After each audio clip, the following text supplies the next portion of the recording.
Wrestling fans, I am here with a review of the WWF's Royal Rumble. This event took place on January 21st, 1990, from the Orlando Arena in Orlando, Florida.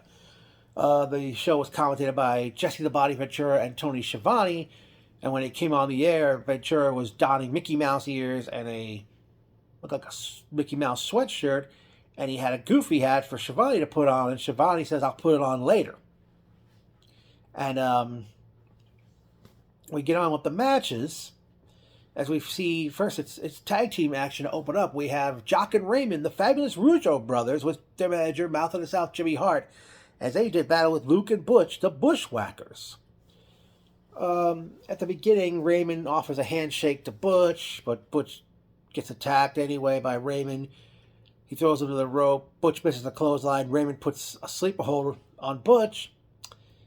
Butch uses momentum, causing Raymond to hit the turnbuckle face first. Butch decides to literally bite Raymond in the hiney, but then Butch bites referee Danny Davis seemingly in the hiney. Jock attacks Butch. Luke comes into the ring. Then the Bushwhackers attempt a battering ram, but the Rougeaus powder outside the ring to regroup with Jimmy Hart. Eventually, Luke and Jock go at it, and Luke he bites Jock in the face, and gets to the point, I think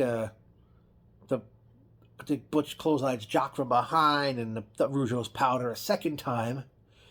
Eventually, the Rougeaus get the edge, and Luke's in peril.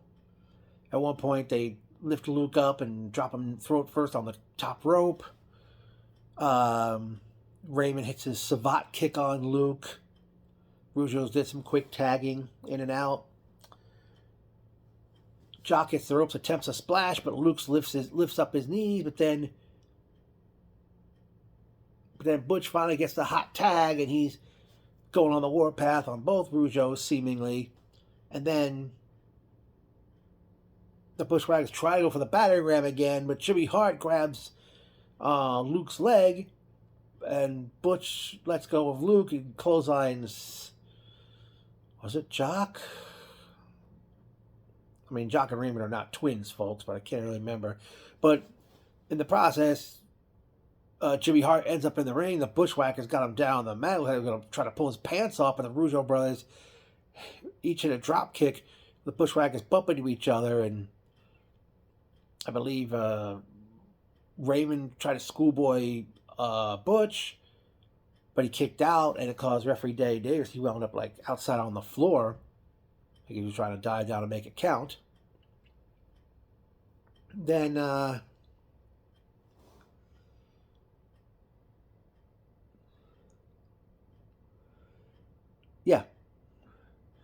they go for that. I think they put Luke. No, Luke or Butch. Well, yeah, Butch was in that. Raymond put Butch in the Boston Crab, and Jock was going to go for that jumping knee to the back, but Luke trips up Jock. Raymond goes to check on Jock. Luke comes in the ring. The Bushwhackers finally hit the battering ram into Jock's back. He bumps into Raymond, who falls out to the floor. Butch pins Jock at 13 minutes, 56 seconds, giving the Bushwhackers the victory. Unless I'm mistaken, this match was the Rougeau brothers' swan song, because Jock would come less than a year later. Jock would return by himself as the Mountie. The Rougeau brothers, I don't know if it was me, they just had like the silliest entrance music. All American boys. And again, Bushwhackers beat the Rougeau brothers at 13 minutes, 36 seconds. Then we go to the late Gene Okerlund interviewing the $1 Million Man, Ted DiBiase, and his bodyguard, Virgil, who passed away last year. And Okerlund says to DiBiase, allegedly, you drew number 30 last year. And DiBiase says, allegedly? He said, no, last year I drew number 30. And Okerlund says, you won't be able to do anything this year with all the added security. And DiBiase says, you call that security? I call it downright Destabilism. I'm not sure what that word means, folks.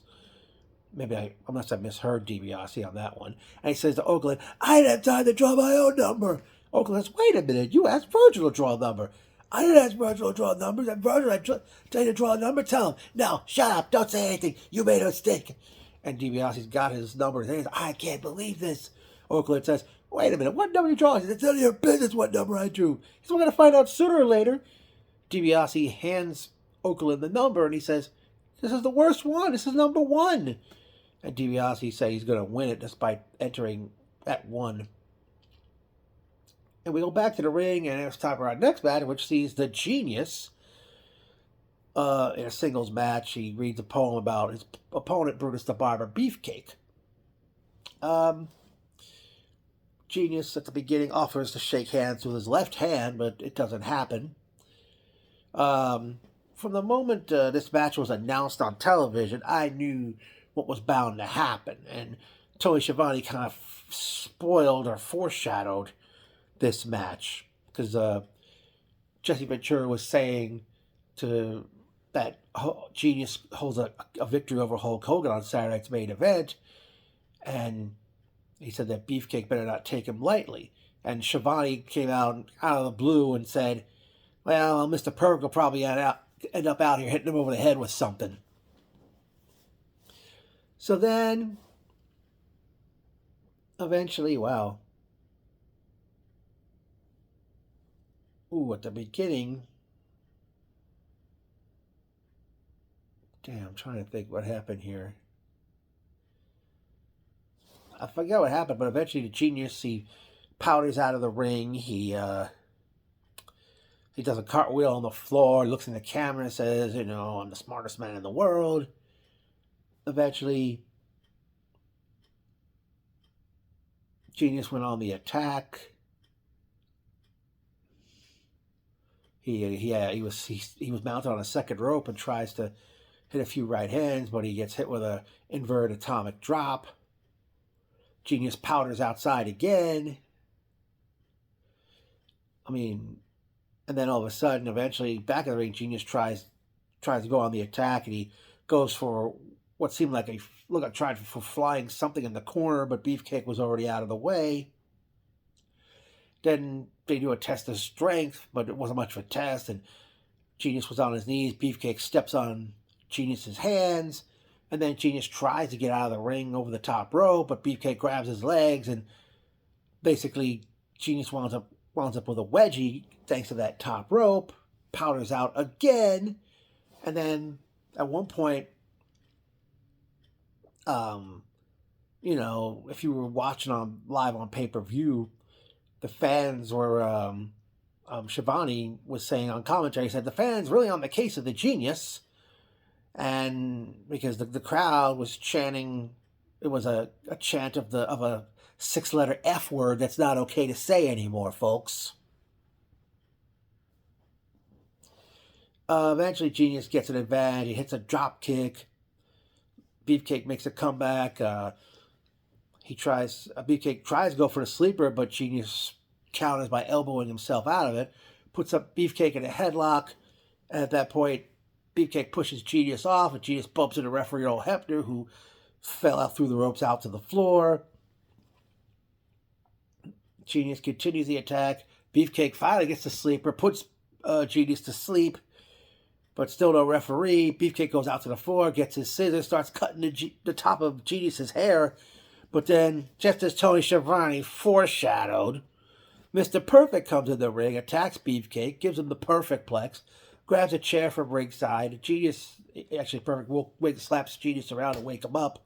Perfect goes out to the floor, grabs a chair, hits Beefcake seemingly in the midsection, as they said, in the ribs. Genius holds Beefcake down on the mat. Perfect hits Beefcake in the ribs / midsection again with the chair until a bunch of referees come out, makes Perfect and Genius leave. And ring announcer, the late Howard Finkel, he said the match was declared a double disqualification at 11 minutes, 6 seconds. Now we go back to the backstage for another interview. Sean Mooney is with Bobby the Brain Heenan and representing the Heenan family for the Royal Rumble match was Ravishing Rick Rude and the Colossal Connection, Andre the Giant and Haku. Mooney kind of was playing instigator in this interview. You know, Mooney says, Heenan says, "When everything planned is going to go well." And Mooney says, "If your numbers are close to each other," he asks for Rude's number. Rude says, "That's none of your business, Mooney." And, he says to Rude, "What if you're one of the last few men in the ring, and the other man could be Haku?" He says, "You want to win the Royal Rumble?" Rude says, "If that's what it boils down to, I'm going to do what it takes to win." Bobby's saying, "No." Mooney says, "You hear that, Haku?" He says, and then Haku's, "Well, is that supposed to be like that? That's the Royal Rumble's rules." And then Mooney says, "Haku, what if say you and Andre the Giant were the last ones in the ring?" And at that point, Heenan's trying to tell his wrestlers, "Come on, let's go and get away from here." And you hear Andre say, "I know one thing, the family will win. The family will win." And even as Andre's walking off camera, you hear he says, "The family will win." And Mooney looks in the camera and says, "Look, the Heenan fans started their own Rumble right here." All right. Then they plug WrestleMania 6, was going to be held at the Sky Dome in Toronto that April. Then we have our next matchup, which we see is a submission match between Greg the Hammer Valentine with the Mouth of the South Jimmy Hart and Rugged Ronnie Garvin. Now, this right here is a classic case of long-term storytelling, as they say in this day and age of wrestling. What happened was, the previous spring, Garvin defeats Valentine on Superstars of Wrestling. Valentine wanted a rematch and said he put his career on the line if Garvin put his career on the line. They have their rematch. Valentine beats Garvin. Garvin is forced to retire. And then Garvin says, "I'm a man of my word. I'm no longer a wrestler, but now I'm a referee." And Garvin was basically refereeing matches, and sometimes heels would get on his case. I mean, after all, the first match Garvin refereed was the Red Rooster against the late Iron Mike Sharp. After the match was over, Sharp pushes Garvin, who hits the ropes, and cold cocks Garvin, hits Sharp, retaliates with a right hand, and even Jesse Ventura said on commentary, "That's why he should be a referee." And eventually Garvin got into an altercation with the late Dino Bravo when Bravo wouldn't let up on off his opponent, and Bravo got DQ'd, and he and Garvin go at it. Then the president, the late Jack Tunney, says next time he's warned Garvin about this and said if he gets out of line, it'll be result in a long suspension. So on Saturday's main event, Garvin's refereeing a match between Valentine and Superfly Jimmy Snuka, and they get into an argument. Garvin eventually nails Valentine with a right hand. Snuka pins Valentine. Then after the match, Valentine tries charging Garvin. He ducks out of the way, and Valentine's over the top rope to the floor. And then Tony announces that Garvin is suspended from being a referee. But then SummerSlam 89, Garvin is the special ring announcer for Valentine's match with Hercules. And after the match, Garvin and Valentine get into it. And then Valentine demanded that Garvin be reinstated so he can get wanted him back in the ring. And along the way, Garvin came up with his own shin guard, which he called the Hammer Jammer. For those who don't remember, Valentine in 1988, 2 years prior to this show I'm reviewing here, we had a shin guard called the Heartbreaker. He used to turn it around before putting the figure four leg lock on an opponent, and they were wondering if that's causing more pressure and all this other mumbo jumbo. But this match was a submission match. Now, early in the match, Valentine, just after the bell rings, Valentine, I think he wanted Garvin to take his shin guard off. He leaves the ring. Garvin goes after him, and they start slugging it out with punches and chops. And basically, these guys were hitting hard and working stiff before hitting hard and working stiff was cool, or the norm in terms of wrestling today. Well, at least not in WWE-wise. They were constantly, I don't know if these guys forgot the stipulation of the match, because the referee had to keep reminding these guys every time they went for a pinfall. So wait, no, submission match, that pinfalls would not count. The second time they have a slugfest in the ring, Garvin bounces off the ropes and hits a jumping headbutt on Valentine, which put him down. Valentine puts the figure four on Garvin, but Garvin sits up and he's smiling, and at one point he's doing, he's, like doing kitty, doing kitty faces at Garvin, and Garvin's doing that towards Valentine, and ultimately he spits in Valentine's face before Valentine decides to break the hold. Valentine puts Garvin up with that body vice backbreaker, and I think Jesse Ventura pointed out that was his finishing move back when he wrestled. And Garvin, you can hear him screaming in pain, but Valentine drops Garvin. Eventually, Garvin comes back and he gives Valentine not one, not two, but 3 headbuttas in the corner. Puts Valentine in an Indian deathlock, but Valentine eventually grabs the ropes. Valentine gets out of the ring, and Tony Schiavone refers to Jimmy Hart as a little pipsqueak. And Jesse Ventura says, wait a minute, Schiavone. Why are you calling him a pipsqueak? I mean, with all the weight you've lost, you're not Godzilla anymore. You're like 134 pounds soaking wet now. And Schiavone says, I'm not a pipsqueak. All right, let's see. They have a slugfest out on the floor. Garvin attempts a pile driver on the floor. Valentine backdrops him. Garvin accidentally ends up in the tree of whoa. They both run into each other with a shoulder block. They both go down. Jimmy Hart takes Ronnie Garvin's leg, is like right outside the underneath the bottom rope. I guess that was the cue, because Jimmy Hart going over takes off Garvin's hammer jammer shin guard. Then Valentine puts the figure four on Garvin, and he's hurting, and then Garvin, he's sucking it up and mustering all he can. He turns the figure four around, but then Valentine turns it back around, and he's grabbing the ropes, and the referee's telling him to break the hold.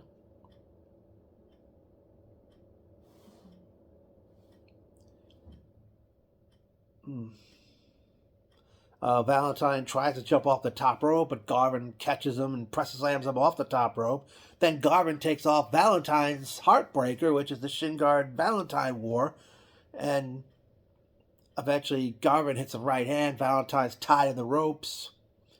Valentine's tied in the ropes. Jimmy Hart comes up to the apron, tries to untie him. Garvin grabs Hart, throws him over the ropes into the ring, and Garvin's got his hands on the, he's got the heartbreaker, Valentine's shin guard in his hand, and you hear Schiavone was saying, hit him right in the mouth. Before anything could happen, Valentine had gotten free from the ropes, but Garvin hits Valentine with the heartbreaker. The referee takes out both shin guards out of the ring, and then Garvin puts on what Schiavone called the reverse figure four, which is actually the Scorpion Deathlock / Sharpshooter that Bret Hart and Sting are known for respectively. And Garvin's got the hold on him, and you hear Ventura on commentary say, you can see Valentine signal no, and then the bell goes off, and Schiavone says, yes, he submits. And Garvin was victorious at 16 minutes, 54 seconds in the submission match, and Garvin was, I don't know whether or not he was hurt. He was really selling his leg even after the match, and he's walking away from the ringside. And even Ventura was disputing it, saying to Schiavone, I saw Greg Valentine shaking his head no. And Schiavone says, he was probably telling the referee, I can't take it anymore. And then we go backstage, and Gene Okerlund is interviewing Mr. Perfect, and Perfect talks about interjecting himself in the Beefcake Genius match earlier in the show. And he says, hair grows back, but Beefcake, your ribs may not grow back the right way. And then Okerlund asks Perfect, what number did you draw? And he says, I drew the perfect number, and everybody knows the perfect number is number 30. And Perfect declared he was going to win the Rumble later on.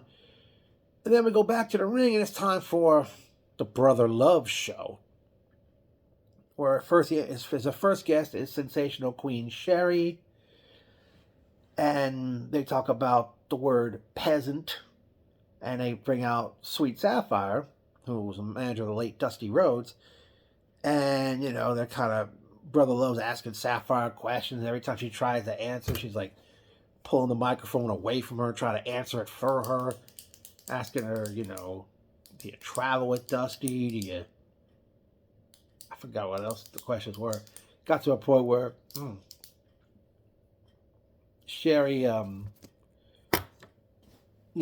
says to Sapphire about thinking about Dusty may drive a pickup truck. And Sherry says that Dusty might have to use a forklift to put Sapphire in the back of it. And then Sapphire takes the microphone and says, "Look, I've had about enough." She slaps Sherry in the face, and Brother Love's like confronting Sapphire about it. Out comes Macho King Randy Savage, and he's like got a hold of Sapphire. Dusty Rhodes reaches the apron, but Savage stops him from getting in, does a double axe handle out to the floor. Savage grabs a hold of Dusty while on the floor. Sapphire jumps on Savage's back. Brother Love grabs a hold of Sapphire by the hair, pulling her off. Then you see referees and the late Pat Patterson. They're trying to calm the situation down. Savage and Sherry leave the ringside area. Brother Love, he's got the microphone and saying, "Dusty Rhodes, you looks like you took like a royal whipping," and went so far to call Dusty common trash. And Dusty and Love are in the ring, and Love's trying to get out of the ring. Dusty grabs him, body slams him, and Jesse Ventura's on commentary saying, "Why would he beat up a man of love? A man of love?" And then at that point, Dusty holds Love wide open for Sapphire to slap him in the face. And then Dusty throws Love outside of the ring to the floor. And Shivani says, "A man of mouth." Says, "A man of love? More like a man of mouth. Mouth." And then Dusty and Sapphire dance. And Ventura was kind of laughing at them. Saying he never had like a dance partner like that before. And they show a replay of Sapphire and Dusty, basically, what they did to Love before throwing from the ring. Then we have ourselves the next matchup, which is, we go to an interview where Sean Mooney interviews Hacksaw Jim Duggan. And Duggan, I don't know if he was like stumbling his words, doing his best Porky Pig impression. Because at the beginning he says, "I don't have to approach anything any differently." And when Duggan said that the boss man's out talking to some young punk down at the convenience store. And we go to the matchup where the big boss man with the Doctor of Style Slick takes on Hacksaw Jim Duggan. Now, these two guys, I guess there was nothing for them since they were not in the Rumble match.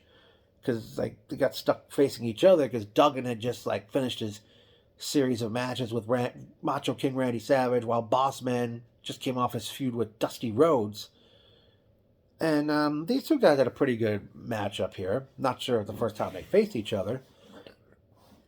They start out with a slugfest in the beginning. Duggan hits two clotheslines. Boss Man out to the floor. Boss Man,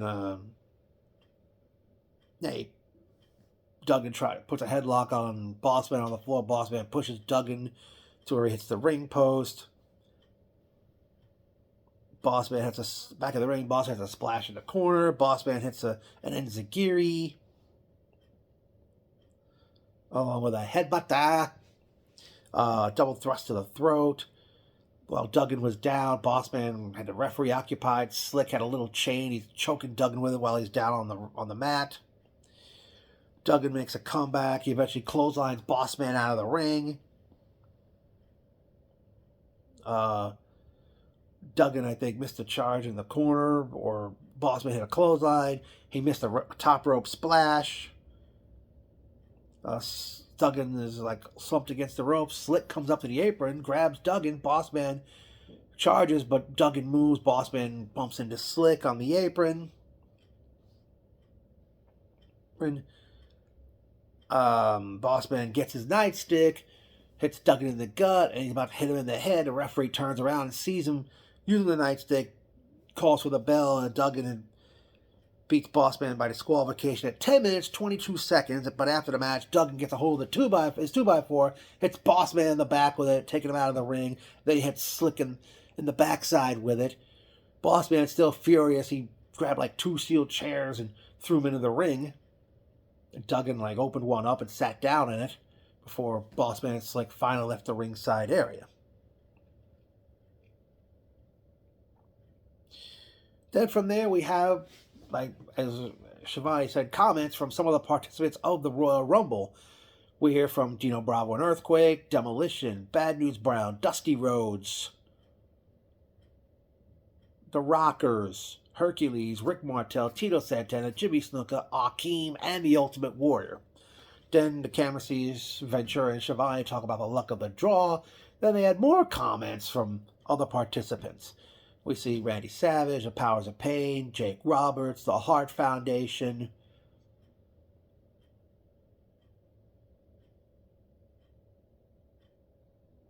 I'm trying to think who else was there.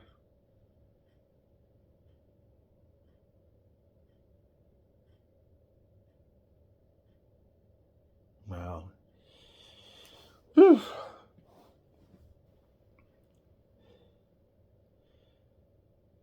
Honky Tonk Man, Hulk Hogan.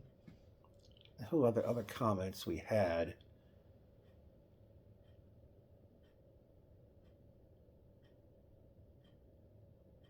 I think that was about it. And then we go to the main event, which is the 30-man Royal Rumble match. As mentioned earlier, Ted DiBiase, the $1 Million Man, was number one with his bodyguard Virgil. Number two was Coco Beware. They go at it initially. Just as Coco enters the ring, DiBiase goes on the attack. Coco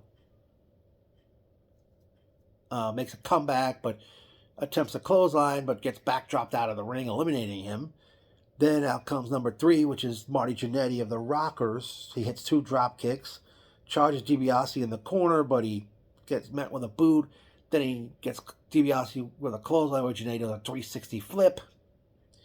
DiBiase climbs the second rope, tries for a double axe handle, but Jannetty catches him with a punch to the gut, whips DiBiase to the ropes, hits a back elbow. DiBiase gouges Jannetty's eyes, and eventually Jannetty tries for the O'Connor roll, but DiBiase grabs the rope. Jannetty goes for flying body press. DiBiase ducks. Jannetty goes out of is eliminated. And Jesse Ventura, at one point, he says, after Jannetty was eliminated, Jesse Ventura says, 2 down, 27 to go.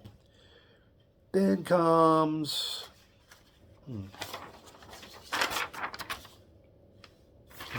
sorry. Okay.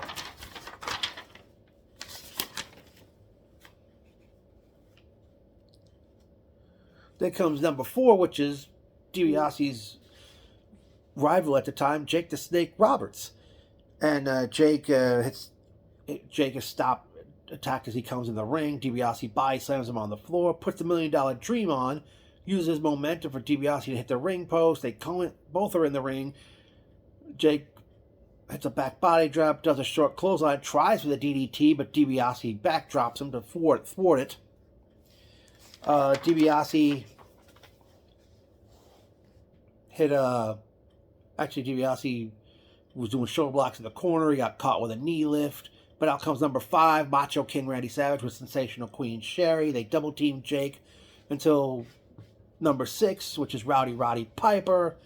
And Piper and Jake, they're going out with Savage and DiBiase. Out comes number 7, the Warlord with Mr. Fuji. Warlord attacks Jake and Piper. Piper eventually does a noggin knocker on Savage and DiBiase. Number 8, Bret the Hitman Hart. Number 9, Bad News Brown. Savage, Jake's about to DDT DiBiase, but Savage clotheslines Roberts out of the ring, eliminating him. Number 10, The American Dream, Dusty Rhodes with Sweet Sapphire, hits the ring, goes after Savage and eliminates him. Number 11, Andre the Giant with Bobby the Brain Heenan. Andre comes in the ring, Warlord goes after him right away. Andre backs up to the ropes, hits a headbutt, and then hip tosses Warlord over the top rope to the floor. Mr. Fuji comes up to the apron, but Bobby Heenan pulls Fuji down, pushes Fuji off the apron, pushes Fuji, then Fuji tried to swing the cane out of it, and Heenan ran from Fuji. Okay? Andre worked over Dusty and Piper. Number 12, the Red Rooster hits the ring. Piper eliminates Bad News Brown, but then Bad News pulls Piper out of the ring, and they brawl to the back. Unlucky for some, number 13 is Demolition Axe, and as he hits the ring, Andre eliminated the Rooster. Axe goes to town on Andre, chopping him down to all fours. Number 14, Haku. He takes Dusty Rhodes' flip-flop fly. Eventually, Andre and Haku hit Axe with the...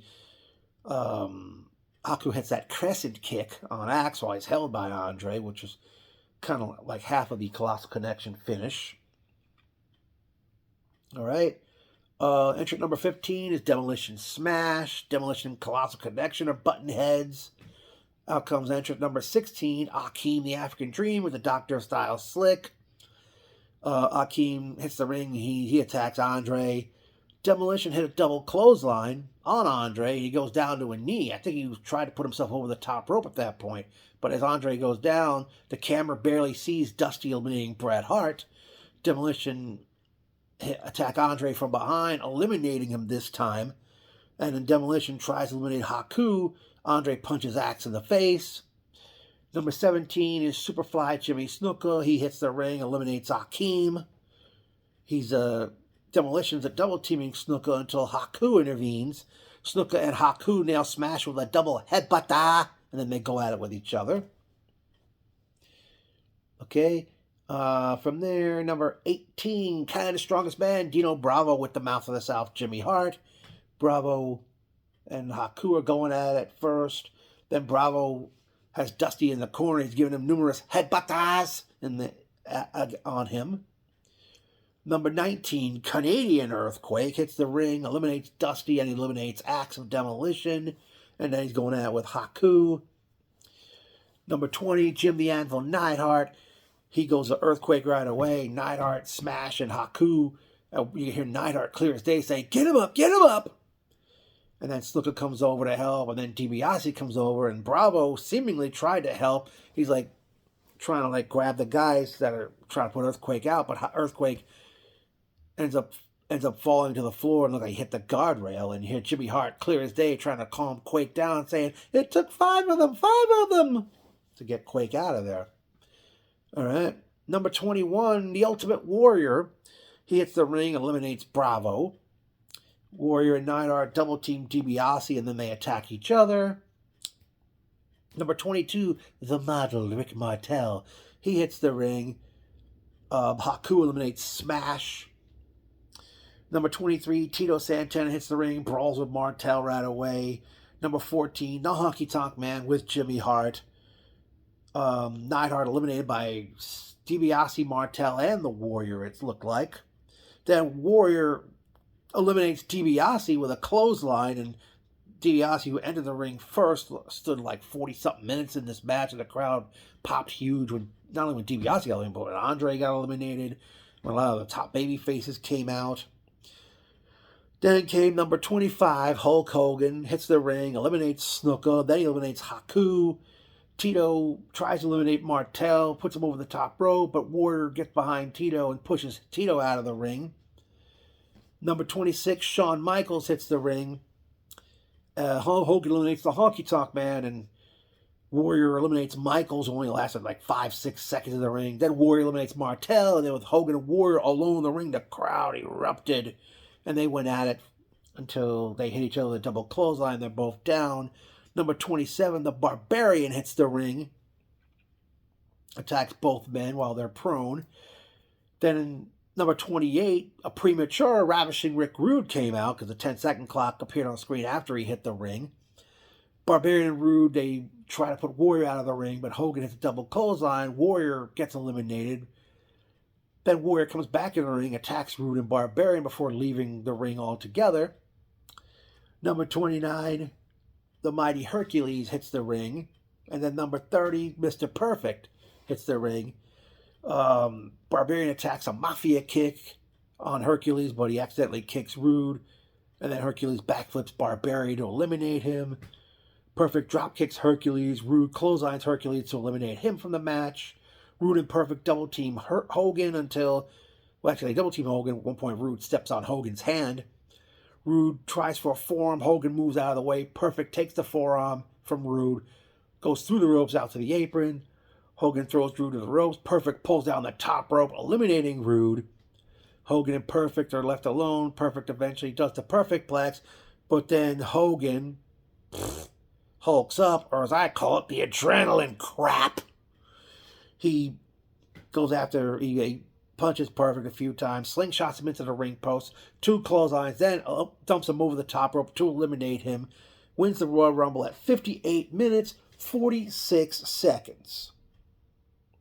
I used to have this show on videotape, and this was pretty good. And looking back, the submission match stands out, and obviously a lot of seed planters were put in place for WrestleMania 6 happening a few months later. So if you haven't watched this one before, definitely check it out. Or if you've watched it numerous times before, or you haven't watched it in quite some time, definitely give it a look. Definitely a historic Royal Rumble event.